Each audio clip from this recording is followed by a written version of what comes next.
Alright, so this is a small stope. This is where they mined out 4 million tons of iron ore. So let me light this stick of dynamite and get you all set and ready to run. I'm just kidding. This is where they mined out 4 million tons of iron ore. And as you can tell by looking around the area, there's still quite a bit of the remnants remaining. But what you're looking at was pretty much how they would leave it when they shut this side of the mine down. And that actually continued on another 400 feet to the back there. And it drops you into the second level, but we're not going that way today. Now, the only way this place could ever lose that historical protection that it has is if we were unfortunate enough to find ourselves in the middle of another war. If that was to happen, the U.S. government could actually come in here and take out resources if needed. But they're not going to go through the entrance like we always did. What they're going to do at that time is drop ceilings down and come directly on top of the source, which is referred to nowadays as open pit mining. Now you see this candle? Believe it or not, this is the only thing that had light in their way for the first 25 years of working underground. Now you get one candle going, as you can tell, it really doesn't do it enough justice.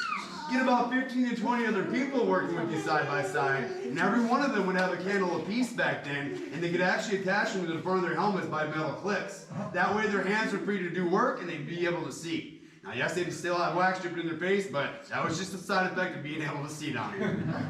And they didn't have the invention of the carbide lantern until 1895. Now the only problem with using candles would be you'd have to frequently blast dynamite as you worked. And that meant anytime you blast that dynamite throughout the whole tunnel, oxygen levels are going to begin to drop lower and lower.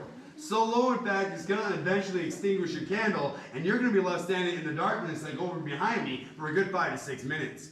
And you're just going to have to be patient, because over time, due to an air shaft, the oxygen levels would come back, and they would actually be able to relight their candles and get back to work. So just real quickly for a few seconds, please don't move around in the dark, but this is exactly what they actually experienced down here whenever they went and blasted dynamite down inside the mine. So a good 5 to 6 minutes of that kind of fun. Doesn't that just sound wonderful? Yeah. So keep in mind though, they were never permitted to leave the mine for any other reason except their shift being over or they were too injured to keep working. Other than that, they'd have to stay down here during those dynamite blasts, they'd have to eat down here, and they're also using buckets for bathrooms as well. So would you please just go back out to the tunnel, take 2 right turns?